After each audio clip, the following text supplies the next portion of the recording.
Hello, welcome or welcome back to this channel. A lot has happened this past semester and I can't believe it's June. I'm not gonna lie, I lost my journaling roots around April where life was just an absolute whirlwind, but I'm excited to be back with a video after some time. This season, I started my first internship working 8 to 5, and after work, I honestly don't really know what to do with myself. In college, there's always meetings, different responsibilities, events, and homework pretty much any time, which is different from where I am right now. So this month, I want to build a routine where I can learn to relax more and find another life outside of work in a new city and really work on my inner being, whether it be mental health, exploring more of who I am and what I'm called to do, etc.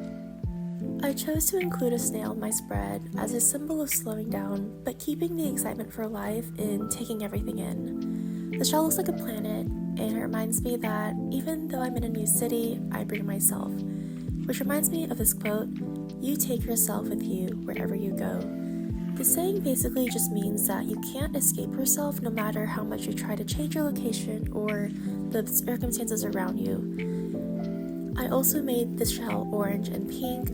Orange because I feel like people either like the color or they don't, and it reminds me that things that I do or explore or just am, there is probably going to be some sort of judgment or disagreement with people liking it or not, and that is perfectly okay, perfectly normal, and I don't need to treat it like a malfunction or just something to avoid. The pink is just a color I like, and it reminds me to discover more of myself and have a rooted identity, so while I can shift or change, just making sure it's not for the wrong reasons. I also included an airplane window since it reminds me of adventure and being on my way.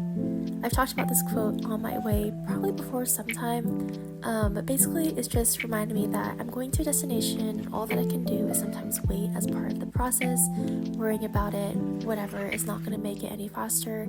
I can't control traffic, I can't control whatever, so just focusing on what I can and can't do and coming to peace with that has let go of a lot of anxiety and stress. But anyways, these two combined shifts from always rushing to the next thing and rather not having as much of a timeline for myself is just meant to envision of having a more relaxed vibe overall. Lastly, I included sakura blossoms since they reminded me of the blooming and carefree vibe I wanted to take going into this month. Just not being afraid to be myself and having some float down, whether that be letting go or having a flop when trying something new or whatever it may be. Just the lightheartedness and the beauty of it all is a takeaway with its symbol. Again, I know that not everything has to have a meaning, but it gives me direction on how I want to make my spreads, and I really like putting my heart into these things, even though they're just simple drawings and just a little journal for me to keep my life together. But it is really fun for me to make, and I do like to share why I choose certain things that I do, and it's also going to be really sweet to look back on. That being said, thank you so much for watching, and I'll see you when I see you. Bye!